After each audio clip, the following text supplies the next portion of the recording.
Welcome back to the 9th annual Halloween special. Tonight we're talking about Halloween Kills, the sequel to the 2018 revival film Halloween, once again starring Jamie Lee Curtis. As we last saw, Laurie Strode and her family, Michael Myers, was burning alive in her house, and this film picks up with some firefighters who unfortunately rescue him from said event, unleashing him on Haddonfield once again. As you guys know, I wasn't huge on the last film. I thought it was alright. It had its moments, but there were just some twists and a lot of humor that kind of took me out of the experience and didn't feel like Halloween to me. And I understand that there are plenty of people who enjoy that film, and that's great. I'm glad that you guys did. It just didn't feel like Halloween to me. And so with this film, I kind of just went into it thinking, I just want to watch a Halloween movie. It's October. I just want to experience a film that reminds me of why I love this franchise so much. Even some of the lesser installments I have found entertainment value in. When it comes to any popular franchise, there tends to be pockets of fans, people who watch the films or read the books or watch the TV show for different reasons. Like some people just want to watch Star Wars to see lightsaber fights and ships that shoot each other and blow up. Other people really love the deeper mythology of Star Wars. When it comes to Halloween, some people just want to watch an atmospheric, creepy movie where a guy in a William Shatner mask goes around killing people on Halloween. And other people look forward to a deeper mythology or lore when it comes to Michael Myers being Laurie's brother, as has been retconned now, and the cult development in the later films that I don't really think anybody too much likes. But some people want more out of the Halloween films. Some people want them to be a little bit deeper and have more characterization, where I think the movie that most fans agree is the best was the first one, John Carpenter's original, which is an atmospheric, creepy movie where Michael Myers kills people. When it comes to characterization and anything else, Michael Myers kills people in that movie, and it's great, and I love it, and I watch it every year. Halloween Kills is more like that. When it comes to furthering the storyline, characterization, interesting developments, not so much with this one. If you were a big fan of the 2018 film, I could see this movie disappointing you. I could see you wanting a deeper storyline, more progression for the characters. But if you watch Halloween to see Michael Myers brutally kill people in an atmospheric and creepy location with a bunch of Halloween decorations everywhere, that's Halloween Kills. The title is very accurate. He kills a lot of people in this movie, and it is extremely bloody. One of the bloodier installments for sure. It definitely feels like a bridge film in that Laurie's character is kind of sidelined during this movie, which makes sense. She is an older woman. She was mortally wounded in the first film, and like the original Halloween 2, she has to go to a hospital.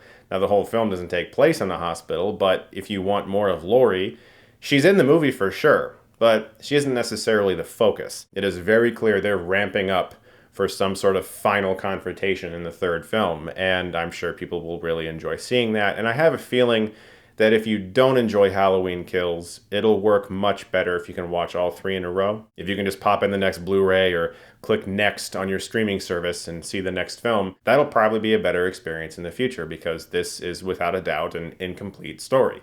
I think most people are going to know that going in. This is a trilogy. This is the second film. Obviously, shit ain't going to end in this one. There's going to be another one. So the comedy was dialed back considerably, which I appreciated. I don't really watch the Halloween movies for jokes. Never did, and I was happy that there was less. When it comes to the kills, there is more of a focus on them. The score is great, feels like classic John Carpenter, but there's some new tunes in there that I really liked. And there's also an interesting development when it comes to flashing back to the original 1978 night. And the way those sequences were shot really did look like a late 70s movie. I was very impressed.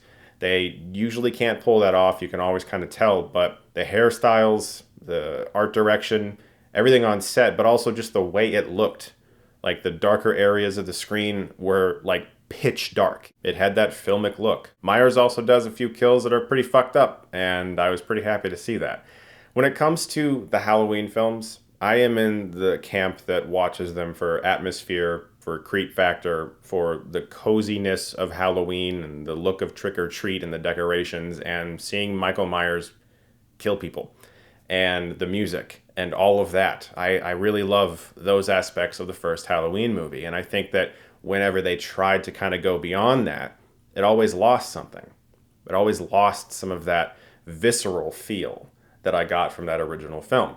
And so I was happy that this film dialed that back a little bit. But I can also understand that for some fans, that might be disappointing, especially if you liked the 2018 film. So that's just my warning to you. If you really liked the 2018 film, you might find yourself a little disappointed in that this movie is more of a pure scare murder movie, which I'm very happy to see this October. But it is an incomplete film. There's not a resolution.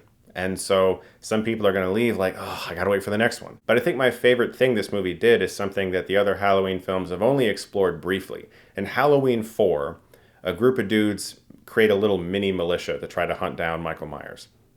In this film, the entire town is like, we are sick of this shit. And they all just kind of create a mob. And you see some consequences to that kind of chaos. And I like that the film explored the idea of a monster, Michael Myers, creating other monsters. And that people were losing their minds and doing things that they normally wouldn't do because they know this murderer's out on the loose. That was really smart, and I've never seen a Halloween film explore the town of Haddonfield actually crumbling within itself, the citizens of Haddonfield doing terrible things in the name of hunting down Michael Myers. So it's not like it's just a movie where Michael Myers kills people. It does explore the ramifications of someone showing up in a small place like this and doing that. And it's also realistic in that Jamie Lee Curtis is in a hospital. She kind of got cut up in the last movie. It's not like she can just stomp out into the night and confront this insanely powerful psychopath who probably isn't entirely human. So I like that they were able to still make it fun and fast, and the pace moves very quickly. Basically, the motherfucker's killing people from the beginning and kills people all the way to the end, and there's a lot of shit, a lot of death. And that's what I watch these movies for. I watch these movies for shit and death. I know the film is streaming right now, but please see it in the theater if you can. I want to support theaters. Please do go to the theater and see this movie. And hopefully you enjoy it. As a big fan of this franchise, it made me feel better than the last one did. It felt more right to me. It was fast moving. The attempts at characterization worked pretty well. And like I said, I really like the idea of a town slowly being chipped away at by this madman. He is actually destroying a town through his actions. So it makes him more than just a guy who pops out of the closet and stabs you. Guys, thank you for continuing to watch the 9th annual Halloween special. I've been doing a lot of videos. I hope you guys check them out. I have a playlist on my channel right now. You guys are the best, and if you like this, you can click right here and get Stuckmanized.